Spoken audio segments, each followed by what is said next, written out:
Bonjour, bienvenue à Inspiration. Waouh, waouh, waouh, on s'en vient bien avec notre jeûne, gloire à Dieu. Alors, le titre de ces capsules pour janvier, c'est « Dieu aura le dernier mot ». Et lors de nous en sommes déjà à notre 3e capsule. Ça veut dire qu'on rentre aujourd'hui dans notre 2e semaine de jeûne. Des choses qu'on a décidé d'enlever pour un temps. Amen. Et jeûne et prière aussi, parce qu'on s'attend que vous allez prier vraiment beaucoup le plan, la volonté de Dieu, combien Dieu aura le dernier mot, le réveil, la pluie, la gloire de Dieu. Amen. Dans notre 2e capsule, la dernière qu'on a fait, on a démontré par cela la puissance d'être en accord. Et s'il y en a parmi vous que vous n'aviez pas écouté cette capsule-là et que vous n'aviez pas commencé le jeûne, savez-vous quoi? Vous pouvez le commencer aujourd'hui. Lorsque nous, on commence notre 2e semaine, pour vous, ce sera votre première semaine, c'est tout. Et revenir en arrière plus tard avec les Écritures qui ont passé à chaque jour depuis la semaine passée. Alors, c'est toujours possible de vouloir jeûner, puis c'est pas coulé dans le ciment que c'est obligé d'être 21 jours. Vous pouvez faire les 14 jours qui restent avec nous si vous venez d'écouter seulement aujourd'hui. Mais vraiment, on veut se préparer pour qu'est-ce que Dieu a pour 2024 et les années à venir aussi. Alors aujourd'hui, je veux mettre l'emphase sur le réveil. Parce qu'on a dit que le dernier mot de Dieu, c'était le réveil, la pluie et la gloire de Dieu. Alors aujourd'hui, on va se concentrer sur le réveil. Puis chaque réveil dans l'histoire a toujours été initié par la prière et le jeûne. Toujours. Ça a toujours été des gens qui ont décidé de prendre des temps à part, de s'éloigner de bien des choses, de prier, de se préparer, de se consacrer et de mettre tous leurs efforts à qu'est-ce qu'ils s'attendaient de vouloir de la part de Dieu. Amen. Dans Acte 9, verset 31, ça dit « L'Église était en paix dans toute la Judée, dans la Galilée et la Samarie, s'édifiant et marchant dans la crainte du Seigneur, et elle s'accroissait par l'assistance du Saint-Esprit. » Alors, c'est très, très important parce que nous avons besoin, comme chrétiens, comme individus, dans le corps de Christ, dans l'Église, dans nos ministères, dans nos familles, on a besoin de l'assistance du Saint-Esprit. Voyez-vous, les églises dans la Judée, dans la Samarie, partout, ils marchaient dans la crainte puis ils s'accroissaient seulement par l'assistance du Saint-Esprit. Nous avons besoin de l'assistance du Saint-Esprit. Le Saint-Esprit, c'est lui qui nous amène au réveil. Amen. Le Saint-Esprit est là pour manifester et puis on a besoin. Ça prend la crainte de Dieu. La crainte de Dieu puis l'assistance du Saint-Esprit, ça va ensemble parce que le Saint-Esprit va travailler avec des gens qui marchent dans la crainte de Dieu. Amen. Les deux travaillent ensemble puis on le voit très bien dans Éphésiens 4. Je vais lire je n'avais pas tourné. Dans Éphésiens 4, et je vais lire à partir du verset 30 et 31. Ça dit « N'attristez pas le Saint-Esprit de Dieu, par lequel vous avez été scellés pour le jour de la rédemption. Que toute amertume, animosité, colère, clameur, calomnie, espèce de méchanceté disparaissent du milieu de vous. Soyez bons les uns envers les autres, compatissants, vous pardonnant réciproquement, comme Dieu vous a pardonné en Christ. » Après ça, ça dit « Devenez les imitateurs de Dieu, marchez dans l'amour. » Puis là, il répète encore, si on continue de lire au chapitre 5, ça dit « Que la débauche, l'impureté, la cupidité ne soient pas même nommées parmi vous. » Alors, on voit que le Saint-Esprit, il ne s'appelle pas Saint-Esprit pour rien. Alors, il ne faut pas s'attendre de ne pas marcher dans la sainteté, puis marcher avec le Saint-Esprit. Le Saint-Esprit marche avec la pureté. Amen. Il est saint, il est pur. Alors, ça ne veut pas dire qu'on devient parfait, puis là, si on a commis un péché, ça date, le Saint-Esprit ne marchera plus avec moi. Non, mais la parole de Dieu dit qu'on doit aller à Jésus, puis il est fidèle et juste de nous pardonner. Qu'est-ce que je veux dire? C'est qu'on revient. On demande pardon, on essaie de s'éloigner de toutes ces choses-là et on se repositionne dans une crainte de l'Éternel. Amen. Parce qu'on ne veut pas attrister l'Esprit de Dieu, parce qu'on a besoin de l'assistance du Saint-Esprit. Comprenez-vous? On ne veut pas l'attrister, on a besoin de lui dans les derniers jours pour que Dieu puisse avoir le dernier mot. Le réveil est un mouvement de l'Esprit de Dieu. Quand il y a un réveil, quand il y a la pluie, la gloire, c'est un mouvement de l'Esprit de Dieu qui est en manifestation. On a besoin de l'assistance. J'ai marqué, le réveil est un temps de rafraîchissement de la part de Dieu qui est en manifestation par le Saint-Esprit. Encore là, ça va être toujours le Saint-Esprit à l'œuvre. C'est pour ça que la parole de Dieu nous dit que Jésus a dit « J'ai tout accompli, puis là, je m'en vais au Père, puis il va vous envoyer le Saint-Esprit. Il est pareil comme moi, puis il va être avec vous jusqu'à la fin. » On a besoin de son assistance au Saint-Esprit. Dans Actes 3, versets 19 et 20, Pierre leur parle, puis il dit « Repentez-vous donc et convertissez-vous pour que vos péchés soient effacés. » Il faut que ça disparaisse. Afin que des temps de rafraîchissement viennent de la part du Seigneur et qu'il vous envoie celui qui vous est destiné, Jésus-Christ. Alors il dit, repentez-vous, il faut qu'il y ait des temps de rafraîchissement qui viennent de la part du Seigneur. Et je veux que l'on voit dans d'autres traductions ces temps de rafraîchissement-là qui sont manifestés par le Saint-Esprit. Comment eux les déterminent ou les ont traduits. Dans la Bible Message, ça dit que vos péchés, afin que Dieu puisse mettre des douches de bénédiction pour vous rafraîchir. Amen. Voyez-vous, on est rafraîchi quand est-ce? Quand ça fait longtemps qu'on travaille, puis là, on tombe en vacances. Ah, que ça fait du bien! Mais c'est ça, afin qu'on soit rafraîchi. Ce que Dieu veut nous montrer, c'est que quand il envoie ces temps-là de rafraîchissement ou ces douches-là de bénédiction, c'est qu'il voit que ça fait longtemps qu'on travaille, ça fait longtemps qu'on tient ferme, ça fait longtemps qu'on lâche pas, ça fait longtemps qu'on s'appuie sur lui, ça fait longtemps qu'on fait nos confessions, ça fait longtemps qu'on prie en langue. Puis là, il nous envoie une douche de bénédiction qui vient nous rafraîchir. Et comme j'ai dit, c'est comme quand ça fait longtemps qu'on travaille et puis que là, on prend des vacances, ça fait du bien. Parce que ces douches-là de bénédiction, le but, c'est pour nous rafraîchir. Amen. Alors, c'est pour ça que quand il y avait des temps de rafraîchissement qui sont venus dans le temps de Kathryn Coleman, et Allen, Oral Robert, Rodney Howard Brown, avec le rire et tout ça, ces temps de rafraîchissement, ces mouvements de l'esprit, ces temps de rafraîchissement-là sont venus, ces douches de bénédiction, il y avait un but. On va venir rafraîchir le corps de Christ. Et c'est comme si dans le temps de Kathryn Coleman, comme exemple, c'est comme si les gens recevaient la guérison sans faire aucun effort. Il y en a des fois qui vont avoir persisté pendant des mois avec les confessions, puis à force de demeurer fermes, ils ont vu la guérison finalement s'installer dans leur corps. Mais quand ces temps de rafraîchissement-là viennent, c'est comme tu fais même pas d'effort, puis la guérison, elle arrive tout d'un coup.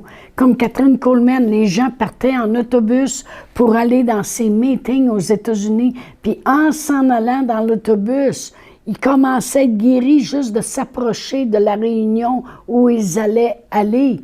C'est comme, tout d'un coup, ils marchaient, les tumeurs tombaient, ils étaient guéris, les aveugles voyaient.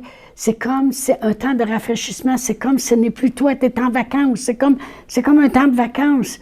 Ça fait du bien, on ne fait pas d'efforts, puis on est bien. Mais c'est la même chose, c'est des temps de rafraîchissement, c'est des douches de bénédiction qui viennent dans nos vies. Dans la Bible amplifiée, ça dit des temps de rafraîchissement. Comment ça que c'est écrit dans la Bible amplifiée, ça dit des temps de guérison à cause de l'effet de la chaleur. C'est pareil comme si le diable qui part de l'enfer, il vient, puis il met des pesanteurs, c'est lourd. Il dit des temps de guérison à cause de l'effet de la chaleur et ravivé d'une air fraîche. C'est comme on est accablé, ça brûle, la maladie. Puis là, c'est comme une air fraîche qui vient sur nous. Puis tout d'un coup, on est guéri. C'est quelque chose qui fait du bien. Alors, c'est des temps de rafraîchissement. Dans la parole vivante, ça dit « Alors le Seigneur vous accordera une ère de renouvellement, de repos et de bonheur. » C'est comme si tu es renouvelé dans ton esprit. C'est comme un repos qui arrive tout d'un coup. C'est comme un bonheur total qui s'installe. Alors, on a besoin de ces temps de rafraîchissement-là. Puis ça, c'est le réveil. Le réveil amène ces douches de bénédiction-là, ces temps de rafraîchissement-là de la part du Seigneur. J'ai marqué au travers les temps de l'Église. Il y a eu des temps de rafraîchissement. Puis à chaque fois, ces temps de rafraîchissement-là faisaient ressortir des vérités de la parole de Dieu, comme Catherine Coleman et Alain Oral-Robert, c'était la vérité que Dieu guérit encore aujourd'hui. Dans le temps, avec René Howard Brown, lorsqu'ils allaient dans différentes réunions, puis les gens riaient. C'est comme le sourire, la joie du Seigneur. La parole de Dieu dit que la joie du Seigneur, c'est ton soutien. C'est comme si Dieu ressortait une vérité de sa parole, puis il disait, ma joie sera en vous. Amen. Et puis, c'est ça que ça fait. Alors, les temps de rafraîchissement dans les derniers jours, c'est tout ça réuni ensemble que Dieu va faire éclater sa gloire, justement. Mais les vérités de la parole de Dieu, les guérisons, les miracles, les prodiges, le rafraîchissement du Seigneur.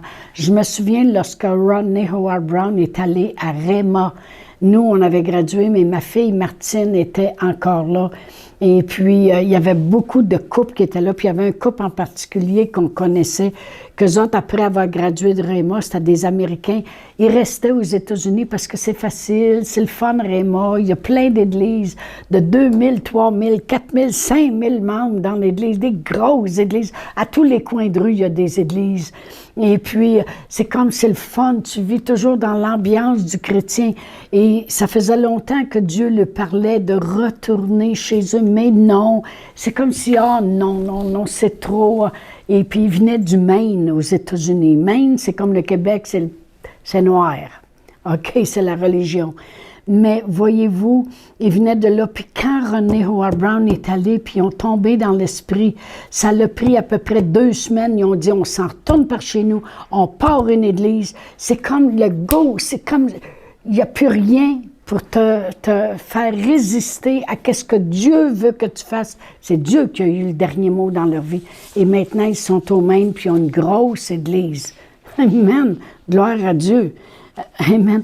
J'ai marqué, le réveil amène toujours une grande moisson. Toujours une récolte des âmes. Pourquoi? Parce que c'est le précieux fruit de la terre que Dieu attend. Dieu, il veut le précieux fruit. Il a créé la terre, mais il nous a placés là, puis il nous veut avec lui. Ça l'amène toujours une grande récolte de moissons. Pourquoi?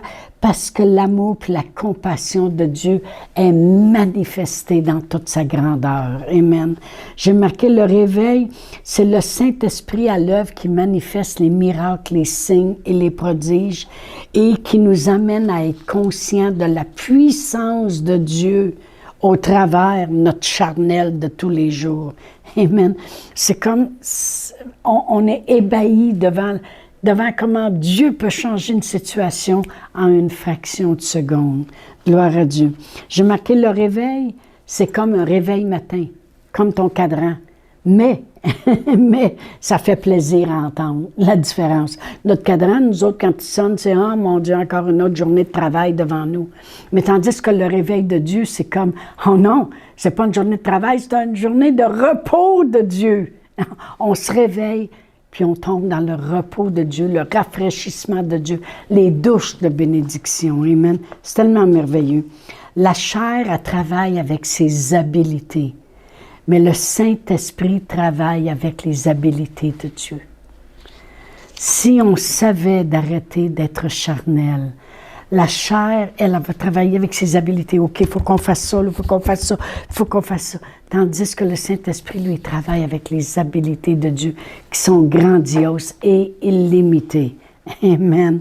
Le réveil, j'ai marqué, c'est la restauration de la présence de Dieu. On peut dire une visitation de Dieu. Vraiment, je vais lire dans Luc 7, puis je vais lire du verset 11 à 16. Luc 7, verset 11 à 16, ça dit « Le jour suivant, Jésus alla dans une ville appelée Naïn. Ses disciples et une grande foule faisaient route avec lui. Lorsqu'il fut près de la porte de la ville, voici, on portait en terre un mort, fils unique de sa mère, qui était veuve. Et il y avait avec elle beaucoup de gens de la ville. Le Seigneur, l'ayant vue, fut ému de compassion pour elle et lui dit « Ne pleure pas ». Il s'approcha et toucha le cercueil. Ceux qui le portaient s'arrêtèrent. Et il dit, « Jeune homme, je te le dis, lève-toi. » Et le mort s'assit et se mit à parler. Jésus le rendit à sa mère.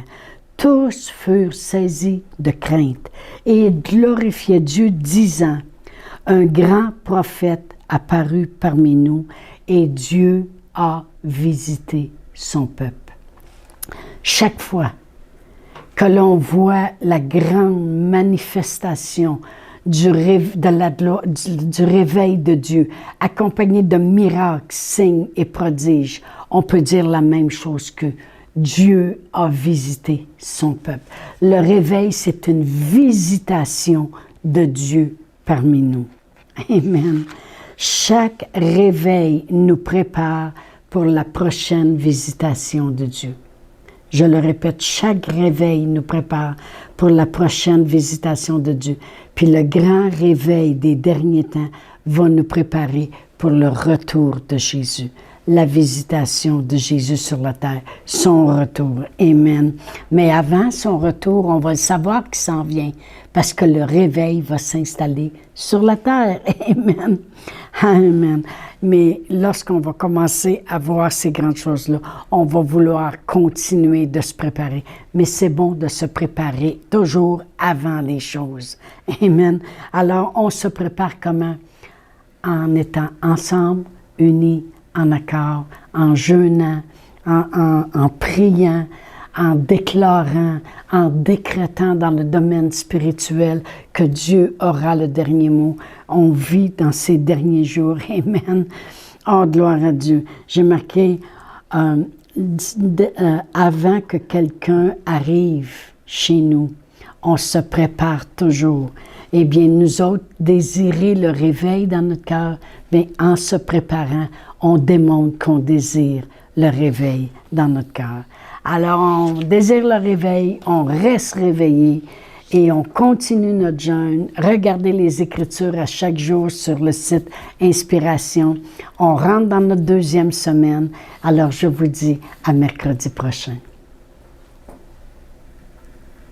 Chantal Paulus est avec vous tous les jours du lundi au vendredi sur Facebook et YouTube. Vous pouvez écrire à Chantal en privé sur Messenger. Si vous avez manqué une capsule, retrouvez-la sur la section vidéo de Facebook ou sur YouTube si vous désirez faire un don par Interac. Voici l'adresse courriel capsule.inspiration@gmail.com. Le mot de passe est inspiration au pluriel. Vous pouvez aussi faire un don par www.eslr.org/DONS. Veuillez indiquer en mémo Capsule Inspiration.